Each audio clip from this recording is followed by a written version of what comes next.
بسم الله الرحمن الرحيم ياسين والقرآن الحكيم إنك لمن المرسلين على صراط مستقيم تنزيل العزيز الرحيم لتنذر قوما ما أنذر آباؤهم فهم غافلون لقد حق القول على أكثرهم فهم لا يؤمنون إنا جعلنا في أعناقهم مغلالا فهي إلى الأذقان فهم مقمحون وجعلنا من بين أيديهم سدا ومن خلفهم سدا فأغشيناهم فهم لا يبصرون وسواء عليهم أأنذرتهم أم لم تنذرهم لا يؤمنون إنما تنذر من اتبع الذكر وخشي الرحمن بالغيب فبشره بمغفرة وأجر كريم إنا نحن نحيي الموتى ونكتب ما قدموا وآثارهم وكل شيء أحصيناه في إمام مبين واضرب لهم مثلا أصحاب القرية إذ جاءها المرسلون إذ أرسلنا إليهم اثنين فكذبوهما فعززنا بثالث فقالوا إنا إليكم مرسلون قالوا ما أنتم إلا بشر مثلنا وما أنزل الرحمن من شيء إن أنتم إلا تكذبون قالوا ربنا يعلم إنا إليكم لمرسلون وما علينا إلا البلاغ المبين قالوا إنا تطيرنا بكم لئن لم تنتهوا لنرجمنكم وليمسنكم منا عذاب أليم قالوا طائركم معكم أئن ذكرتم بل أنتم قوم مسرفون وجاء من أقصى المدينة رجل يسعى قال يا قوم اتبعوا المرسلين اتبعوا من لا يسألكم أجرا وهم مهتدون وما لي لا أعبد الذي فطرني وإليه ترجعون أأتخذ من دونه آلهة إن يردني الرحمن بدر لا تغن عني شفاعتهم شيئا ولا ينقذون إني إذا لفي ضلال مبين إني آمنت بربكم فاسمعون قيل ادخل الجنة قال يا ليت قومي يعلمون بما غفر لي ربي وجعلني من المكرمين وما أنزلنا على قومه من بعده من جند من السماء وما كنا منزلين إن كانت إلا صيحة واحدة فإذا هم خامدون يا حسرة على العباد ما يأتيهم من رسول إلا كانوا به يستهزئون ألم يروا كم أهلكنا قبلهم من القرون أنهم إليهم لا يرجعون وإن كل لما جميع لدينا محضرون وآية لهم الأرض الميتة أحييناها وأخرجنا منها حبا فمنه يأكلون وجعلنا فيها جنات من نخيل وأعناب وفجرنا فيها من العيون ليأكلوا من ثمره وما عملته أيديهم أفلا يشكرون سبحان الذي خلق الأزواج كلها مما تنبت الأرض ومن أنفسهم ومما لا يعلمون وآية لهم الليل نسلخ منه النهار فإذا هم مظلمون والشمس تجري لمستقر لها ذلك تقدير العزيز العليم والقمر قدرناه منازل حتى عاد كالعرجون القديم لا الشمس ينبغي لها أن تدرك القمر ولا الليل سابق النهار وكل في فلك يسبحون وآية لهم أنا حملنا ذريتهم في الفلك المشحون وخلقنا لهم من مثله ما يركبون وإن نشأ نغرقهم فلا صريخ لهم ولا هم ينقذون إلا رحمة منا ومتاعا إلى حين وإذا قيل لهم اتقوا ما بين أيديكم وما خلفكم لعلكم ترحمون وما تأتيهم من آية من آيات ربهم إلا كانوا عنها معرضين وإذا قيل لهم انفقوا مما رزقكم الله قال الذين كفروا للذين آمنوا أنطعم من لو يشاء الله وطعمه إن أنتم إلا في ضلال مبين ويقولون متى هذا الوعد إن كنتم صادقين ما ينظرون إلا صيحة واحدة تأخذهم وهم يخصمون فلا يستطيعون توصية ولا إلى أهلهم يرجعون ونفخ في الصور فإذا هم من الأجداث إلى ربهم ينسلون قالوا يا ويلنا من بعثنا من مرقدنا هذا ما وعد الرحمن وصدق المرسلون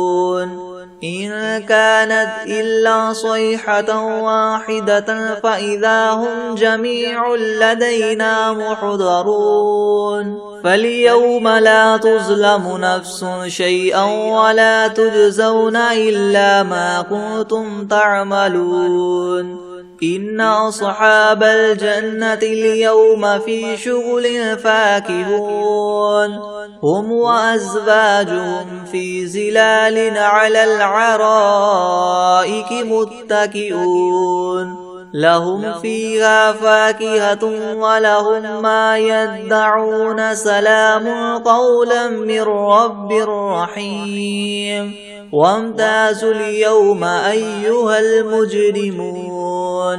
ألم أعهد إليكم يا بني آدم ألا تعبدوا الشيطان إنه لكم عدو مبين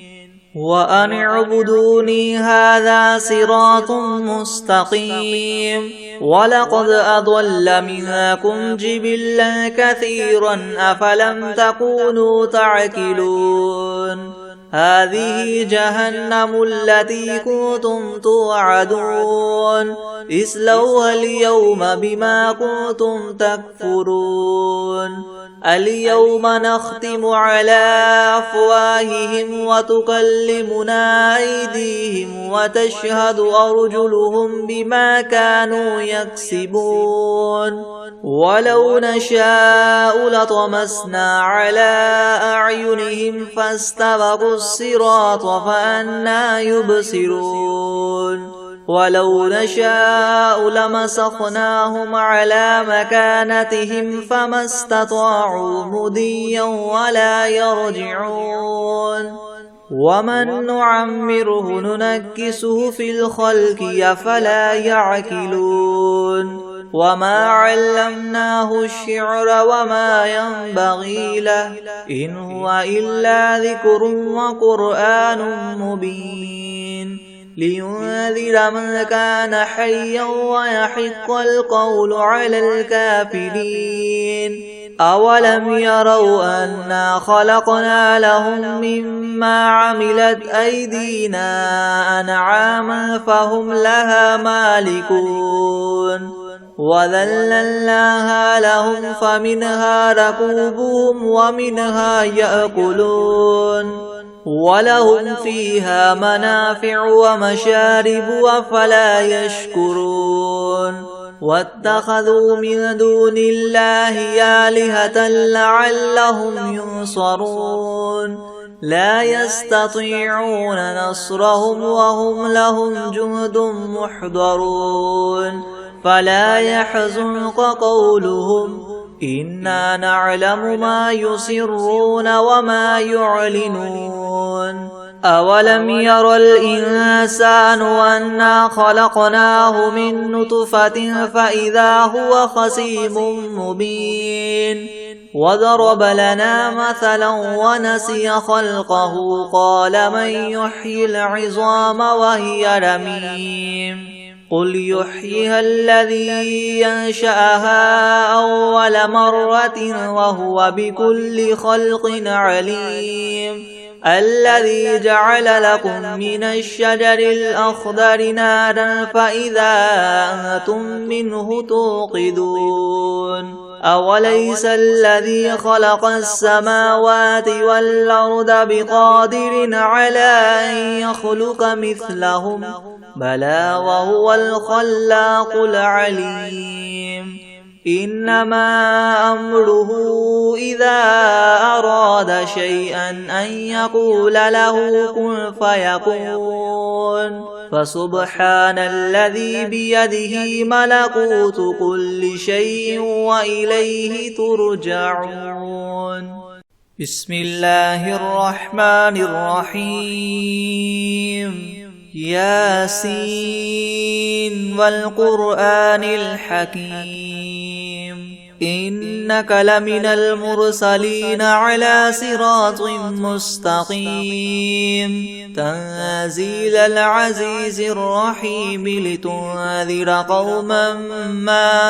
أنذر آباؤهم فهم غافلون لقد حق القول على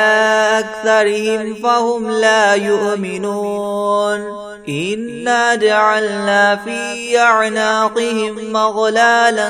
فهي إلى الأذقان فهم مقمحون وجعلنا من بين أيديهم سدا ومن خلفهم سدا فأغشيناهم فهم لا يبصرون وسواء عليهم أأنذرتهم أم لم تنذرهم لا يؤمنون إنما تنذر من اتبع الذكر وخشي الرحمن بالغيب فبشره بمغفرة وأجر كريم إنا نحن نحيي الموتى ونكتب ما قدموا وآثارهم وكل شيء أحصيناه في إمام مبين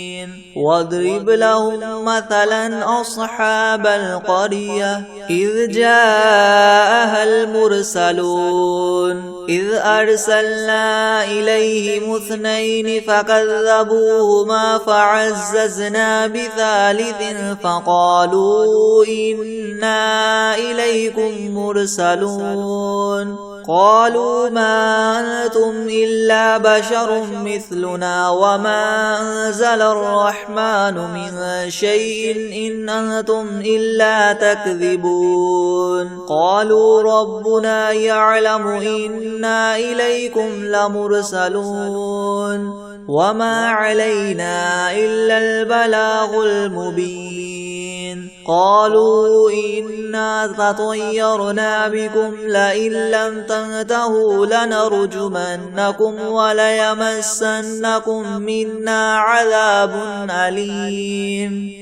قالوا طائركم معكم أئن ذكرتم بل أنتم قوم مسرفون وجاء من أقصى المدينة رجل يسعى قال يا قوم اتبعوا المرسلين اتبعوا من لا يسألكم أجرا وهم مهتدون وما لي لا أعبد الذي فطرني وإليه ترجعون أأتخذ من دونه آلهة إن يردني الرحمن بضر لا تغن عني شفاعتهم شيئا ولا ينقذون إني إذا لفي ضلال مبين إني آمنت بربكم فاسمعون قيل ادخل الجنة قال يا ليت قومي يعلمون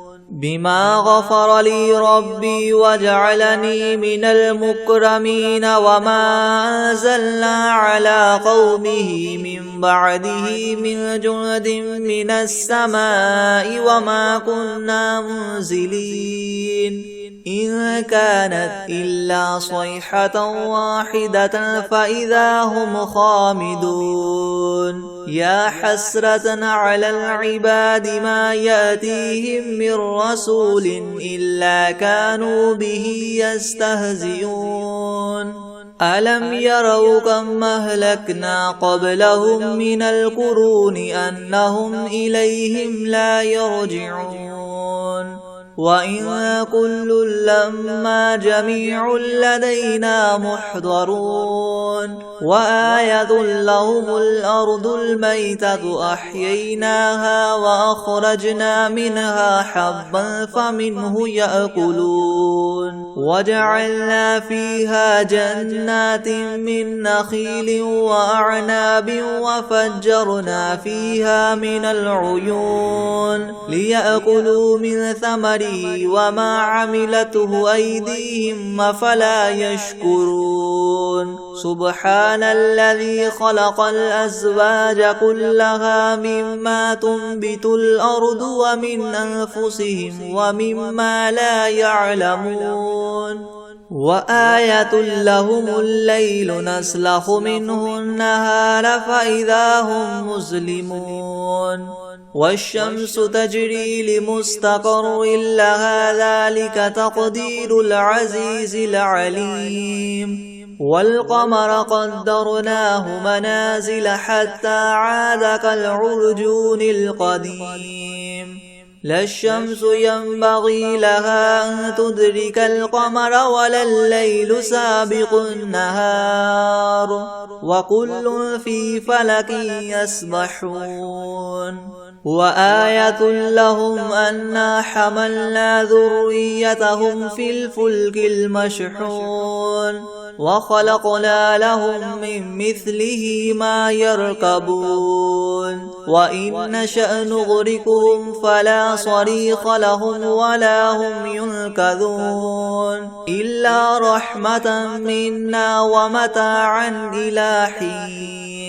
وإذا قيل لهم اتقوا ما بين أيديكم وما خلفكم لعلكم ترحمون وما تأتيهم من آية من آيات ربهم إلا كانوا عنها معرضين وإذا قيل لهم انفقوا مما رزقكم الله قال الذين كفروا للذين آمنوا ونطعم من لو يشاء الله وطعمه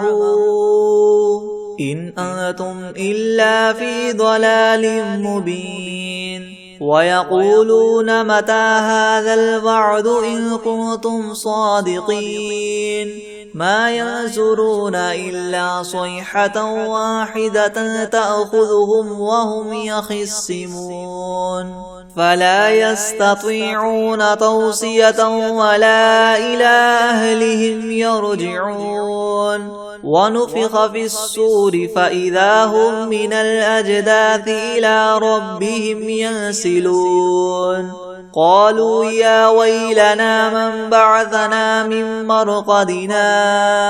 هذا ما وعد الرحمن وصدق المرسلون إن كانت إلا صيحة واحدة فإذا هم جميع لدينا محضرون فاليوم لا تظلم نفس شيئا ولا تجزون إلا ما كنتم تعملون إن أصحاب الجنة اليوم في شغل فاكهون هم وأزواجهم في زلال على العرائك متكئون لهم فيها فاكهة ولهم ما يدعون سلام قولا من رب رحيم وامتازوا اليوم أيها المجرمون ألم أعهد إليكم يا بني آدم ألا تعبدوا الشيطان إنه لكم عدو مبين وأن اعبدوني هذا صراط مستقيم ولقد أضل منكم جبلا كثيرا أفلم تكونوا تعقلون هذه جهنم التي كنتم توعدون اصلوها اليوم بما كنتم تكفرون اليوم نختم على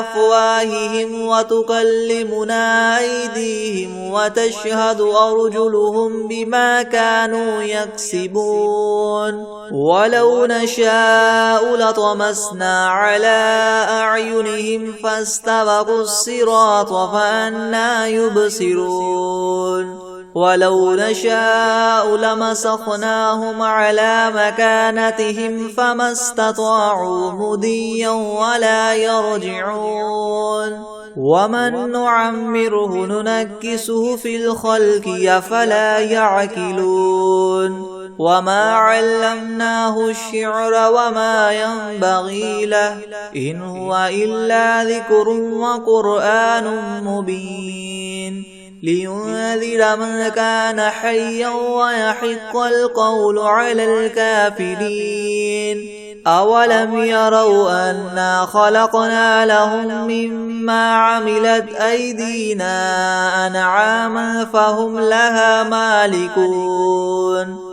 وذللناها لهم فمنها ركوبهم ومنها يأكلون ولهم فيها منافع ومشارب أفلا يشكرون واتخذوا من دون الله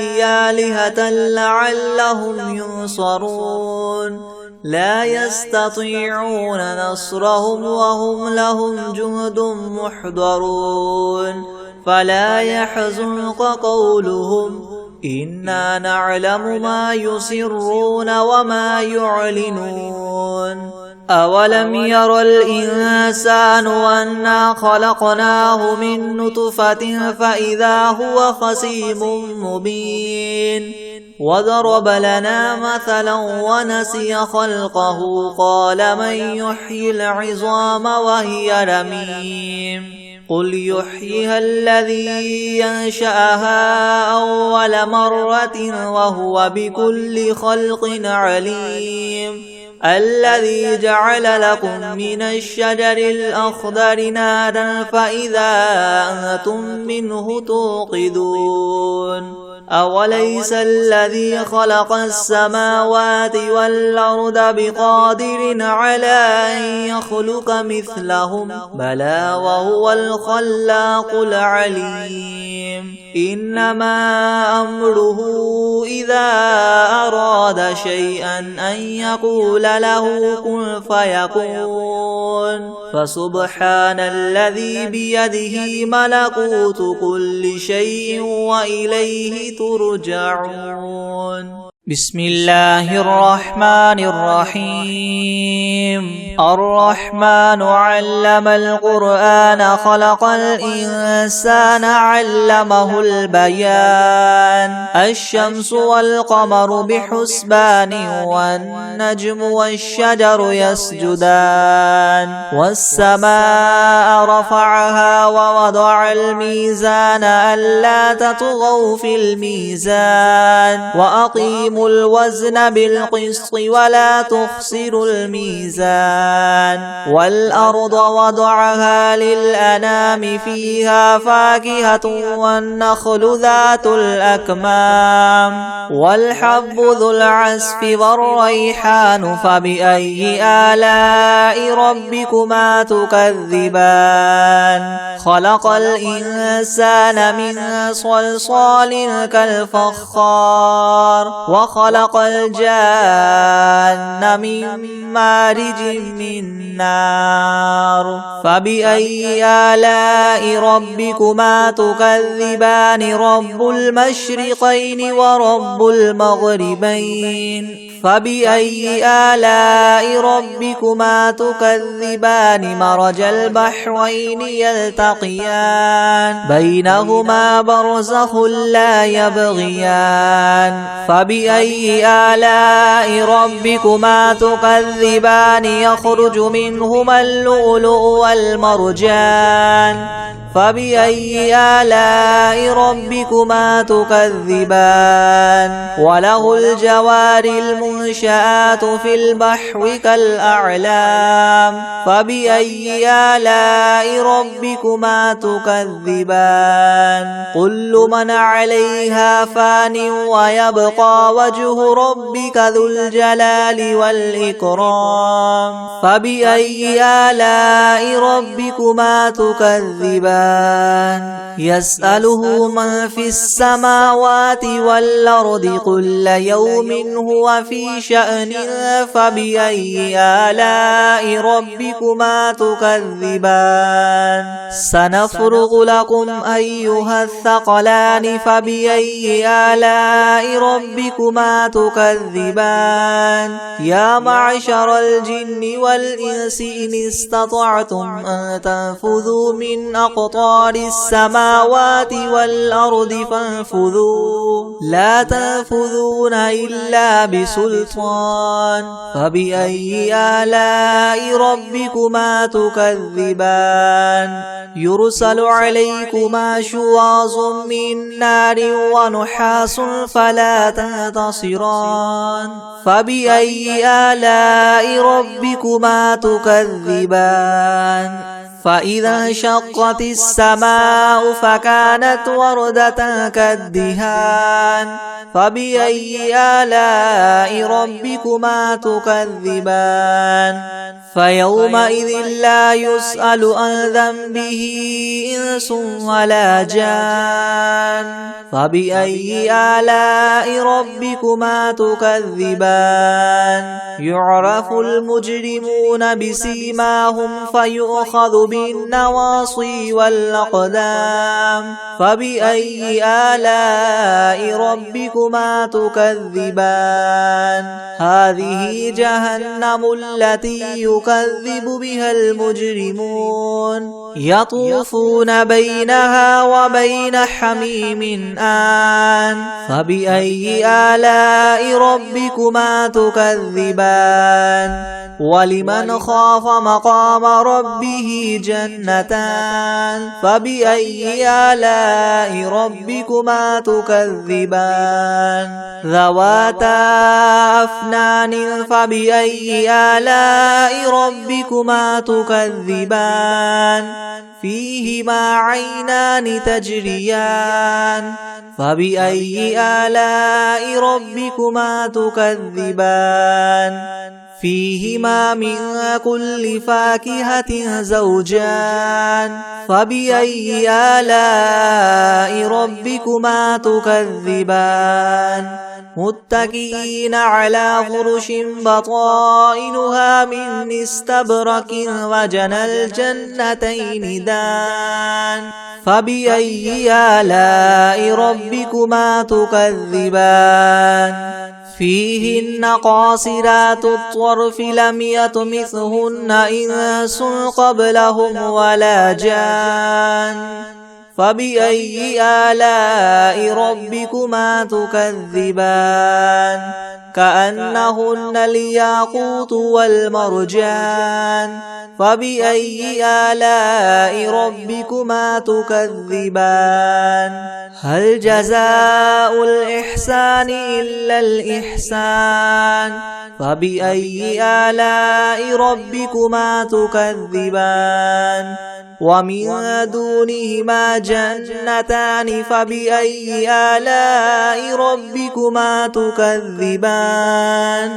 مدهامتان فبأي آلاء ربكما تكذبان فيهما عينان نضاختان فبأي آلاء ربكما تكذبان فيهما فاكهة ونخل ورمان فبأي آلاء ربكما تكذبان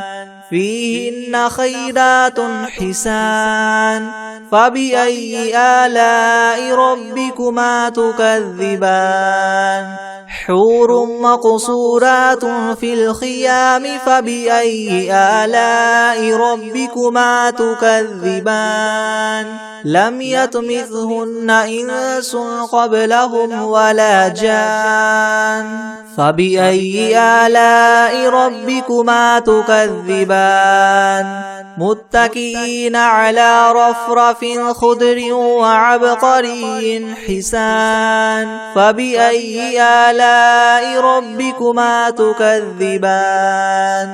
تبارك اسم ربك ذي الجلال والإكرام بسم الله الرحمن الرحيم ياسين والقرآن الحكيم إنك لمن المرسلين على صراط مستقيم تنزيل العزيز الرحيم لتنذر قوما ما أنذر آباؤهم فهم غافلون لقد حق القول على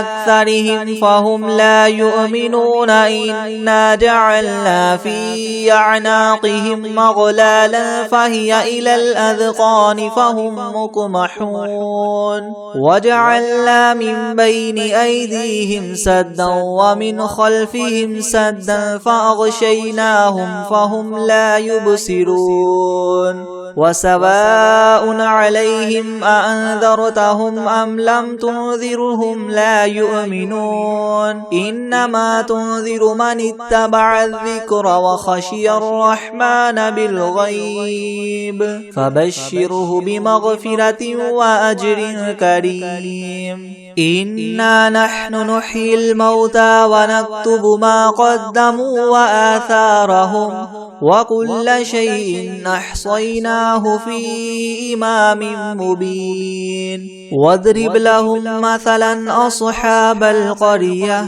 إذ جاءها المرسلون إذ أرسلنا إليهم اثنين فكذبوهما فعززنا بثالث فقالوا إنا إليكم مرسلون قالوا ما أنتم إلا بشر مثلنا وما أنزل الرحمن من شيء إن أنتم إلا تكذبون قالوا ربنا يعلم إنا إليكم لمرسلون وما علينا إلا البلاغ المبين قالوا إنا تطيرنا بكم لئن لم تنتهوا لنرجمنكم وليمسنكم منا عذاب أليم قالوا طائركم معكم أئن ذكرتم بل أنتم قوم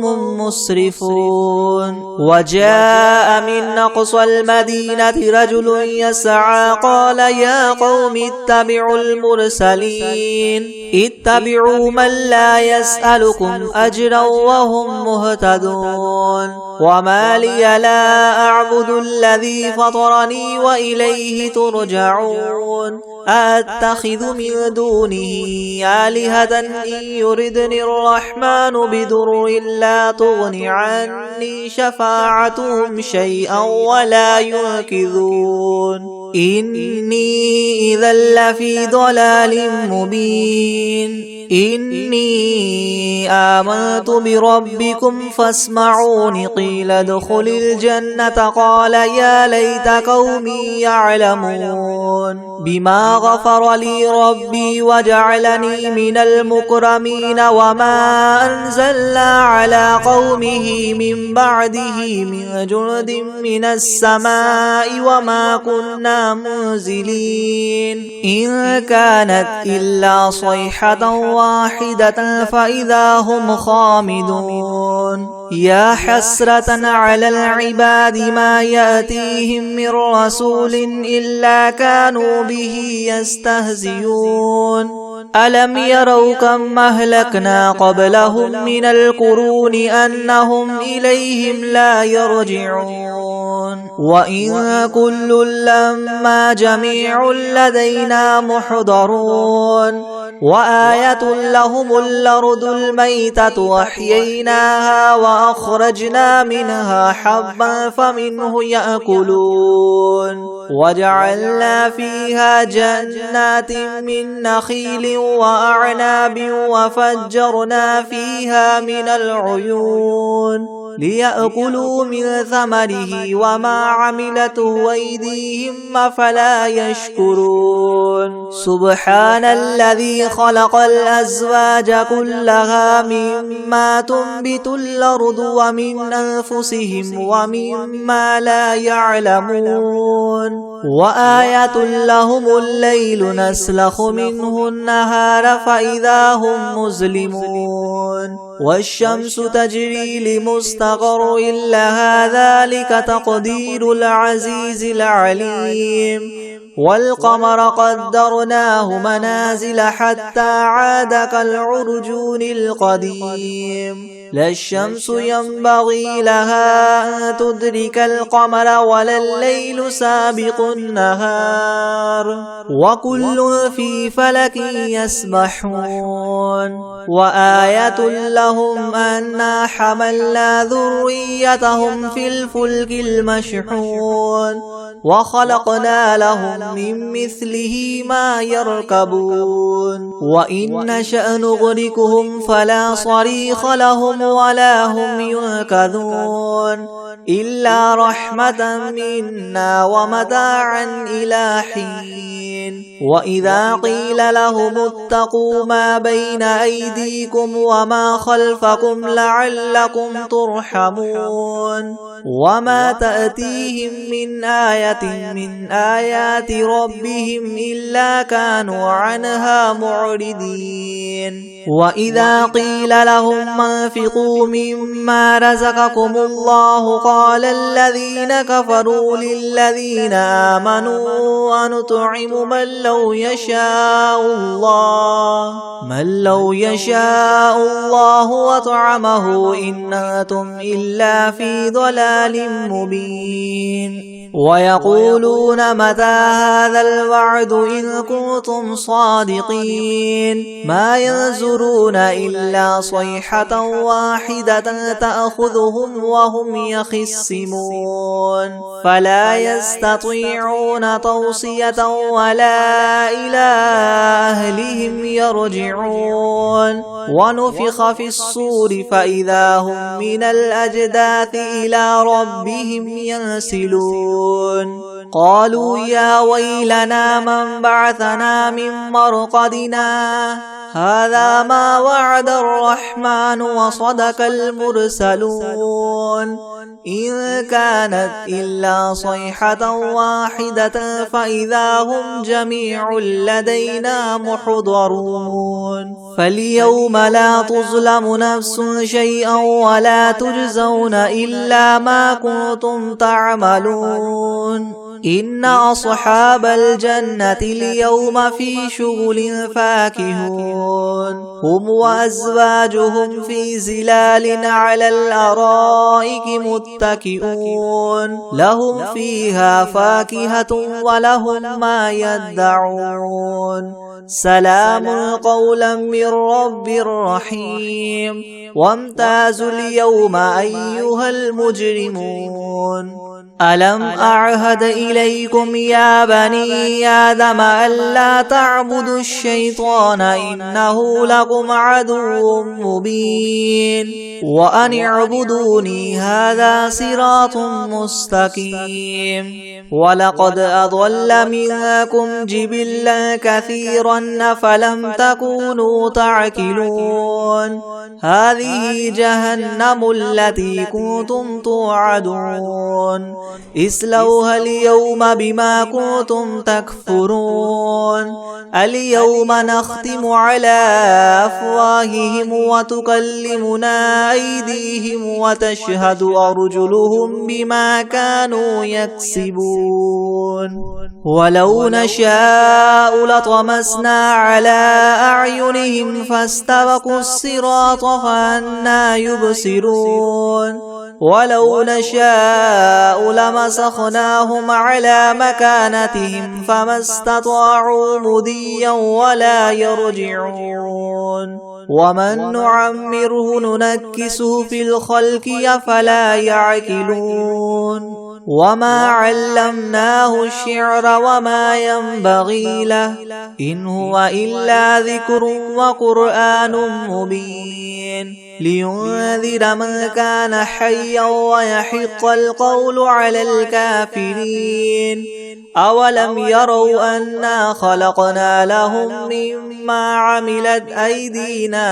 أنعاما فهم لها مالكون وذللناها لهم فمنها ركوبهم ومنها يأكلون ولهم فيها منافع ومشارب وفلا يشكرون واتخذوا من دون الله آلهة لعلهم ينصرون لا يستطيعون نصرهم وهم لهم جند محضرون فلا يحزنك قولهم إنا نعلم ما يسرون وما يعلنون أولم ير الإنسان أنا خلقناه من نطفة فإذا هو خصيم مبين وضرب لنا مثلا ونسي خلقه قال من يحيي العظام وهي رميم قل يحييها الذي ينشأها أول مرة وهو بكل خلق عليم الذي جعل لكم من الشجر الأخضر نارا فإذا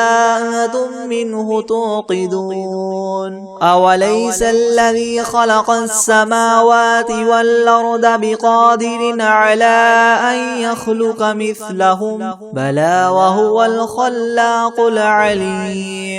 إنما أمره إذا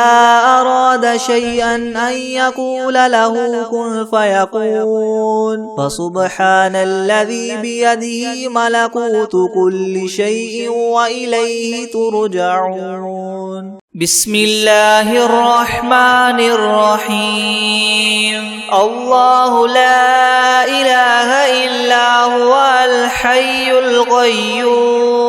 لا تأخذه سنة ولا نوم له ما في السماوات وما في الأرض من ذا الذي يشفع عنده إلا بإذنه يعلم ما بين أيديهم وما خلفهم ولا يحيطون بشيء من علمه إلا بما شاء وسع كرسيه السماوات والأرض ولا يؤوده حفظهما وهو العلي العظيم بسم الله الرحمن الرحيم قل يا أيها الكافرون لا أعبد ما تعبدون ولا أنتم عابدون ما